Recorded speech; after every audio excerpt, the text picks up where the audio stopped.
Assalamualaikum warahmatullahi wabarakatuh. Perkenalkan kami dari kelompok tutorial 3, Blok Dis periode 1 akan mempresentasikan festival gagasan kami dengan judul Astoria. Astoria sendiri merupakan kependekan dari Atasi Stunting bersama Tutor 3. Sesuai dengan namanya, isu atau masalah kesehatan yang kami angkat merupakan stunting. Next. Berikut ini merupakan NPM dan juga nama dari anggota tutorial 3, dan berikutnya rekan saya akan menjelaskan lebih lanjut mengenai ide gagasan kami. Baik, membahas tentang stunting, kita perlu mengetahui prevalensinya di Indonesia.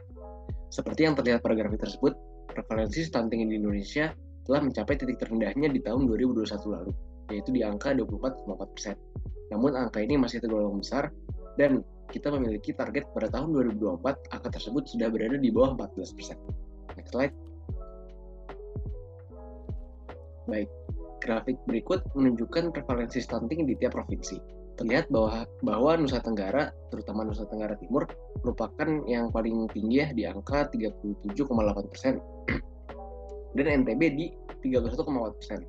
Lalu diikuti dengan daerah-daerah Sulawesi, seperti Sulawesi Barat, Sulawesi Tenggara, Sulawesi Tengah, dan Gorontalo.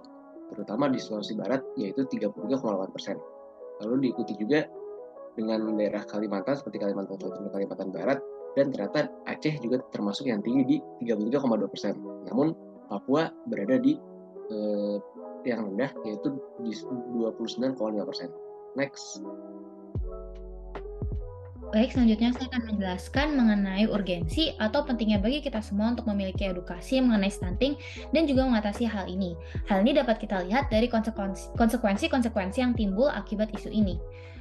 Yang pertama, stunting dapat meningkatkan angka morbiditas dan juga mortalitas. Lalu, stunting juga dapat mengakibatkan hilangnya potensi pertumbuhan dan perkembangan baik secara fisik maupun kognitif. Stunting juga dapat meningkatkan risiko terpapar penyakit kronis saat anak tersebut beranjak dewasa. Next slide. Selain itu, pada tahun 2030, Indonesia diprediksi akan mengalami bonus demografi di mana jumlah usia produktif lebih banyak dibandingkan jumlah usia non-produktif.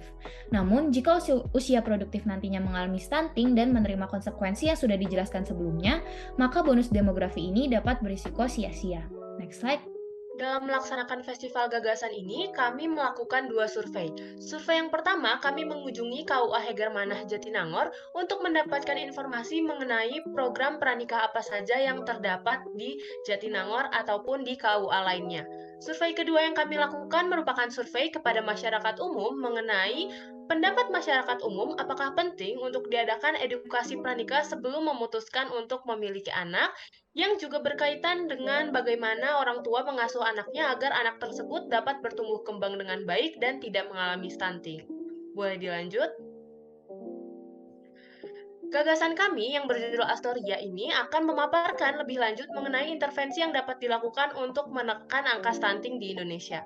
Boleh dilanjut? Astoria atau Atasi Stunting bersama Tutor 3 merupakan kegiatan edukasi pranikah yang diadakan oleh Tutor 3 Gastrointestinal System sebagai upaya pencegahan stunting.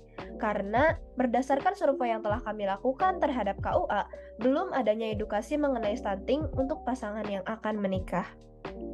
Astoria sendiri terinspirasi dari dua dewa Yunani. Yang pertama adalah Asteria, diwakili dengan adanya 3 bintang, yang juga 3 bintang ini melambangkan Tutor 3. Kemudian yang kedua adalah tongkat dari dewa Asklepios yang merupakan dewa kesehatan, diwakili dengan adanya ular pada bagian kepala.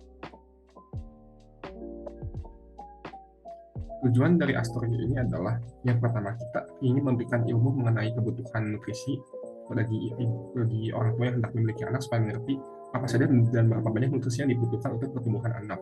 Selain itu, yang kedua, kami ingin memberitahu dan memberi edukasi mengenai cara memenuhi kebutuhan nutrisi tersebut. Makanan apa saja yang sebaiknya dimakan oleh ibu maupun bayi untuk memenuhi kebutuhan nutrisi secara seimbang. Dan yang ketiga adalah mencegah ketidakseimbangan nutrisi. Kami ingin supaya orang tua mengerti cara memenuhi kebutuhan nutrisi tersebut secara seimbang dan tidak terlebih di satu nutrisi maupun kekurangan di nutrisi lainnya. Apabila hal tersebut bisa terlaksana, mudah-mudahan prevalensi stunting di Indonesia bisa semakin berkurang.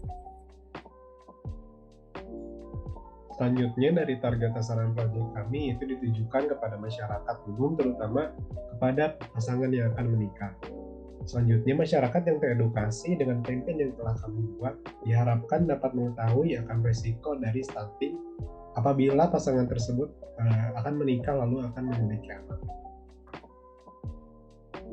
Untuk mencapai tujuan dari gagasan yang kami buat, kami mewujudkannya dalam 2 bentuk yang isinya akan dijelaskan oleh rekan saya. 2 bentuk yang akan dilaksanakan untuk mencapai tujuan dari Astoria merupakan campaign dan booklet. Secara garis besar, campaignnya sendiri mempromosikan isi dari bookletnya yang memiliki 4 poin utama, yaitu kebutuhan nutrisi ibu hamil, kebutuhan nutrisi mikro dan juga makro anak yang telah lahir, panduan jumlah makanan untuk memenuhi kebutuhan mikro dan makro, serta tabel panduan pertumbuhan tinggi terhadap umur anak. Buklet ini nanti dalam mengevaluasi efektivitasnya dapat diintegrasikan dengan buku KIA untuk melihat apakah program edukasi ini dapat berpengaruh dan juga berperan dalam menekan angka stunting di Indonesia. Berikut ini adalah materi-materi edukasi yang kami buat untuk buklet dan campaign. Untuk campaign sendiri akan kami unggah melalui Instagram dengan nama Instagram 3_Astoria. Materi yang pertama adalah mengenai kebutuhan nutrisi ibu hamil dan bayi yang per harinya kami buat dalam bentuk tabel agar mudah dibaca. Dan berikut adalah materi yang selanjutnya, yaitu mengenai komposisi mikro dan makronutrien yang kami bagi berdasarkan jenis-jenis makanannya. Berikut ini merupakan tabel panduan pertumbuhan tinggi terhadap umur anak yang juga terdapat untuk anak laki-laki serta anak perempuan. Tabel dibuat secara per bulan pertambahan usia anak agar ibu dapat lebih mudah untuk memantau pertumbuhan anaknya. Di sini saya akan menjelaskan kelebihan dan kekurangannya. Yang pertama adalah banyaknya orang yang semakin terganggu dengan stunting. Mungkin karena bentuk badan atau tinggi badannya berkurang, orang-orang akan terganggu dengan stunting ini.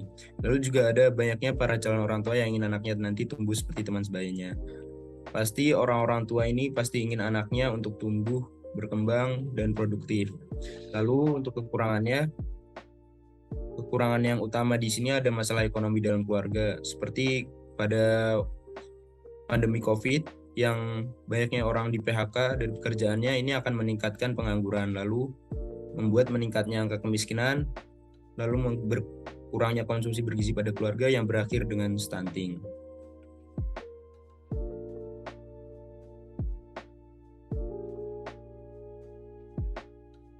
Selanjutnya, dalam mengimplementasikan program gagasan kami ini, tentunya diperlukan kolaborasi dengan pihak-pihak lain, seperti yang pertama KUA, karena sasaran gagasan adalah pasangan yang akan menikah. Yang kedua adalah Puskesmas, karena kami akan mengadakan edukasi terkait stunting, dan yang ketiga adalah ahli gizi untuk mereview buklet yang kami rancang sebelumnya. Lalu yang terakhir adalah BKKBN atau Badan Kependudukan dan Keluarga Bencana Nasional, karena BKKBN memiliki tujuan yang sama, yaitu dalam mencegah stunting. Sekian presentasi kami mengenai festival gagasan kami. Mohon maaf jika masih banyak kekurangan dan kesalahan. Terima kasih. Wassalamualaikum warahmatullahi wabarakatuh.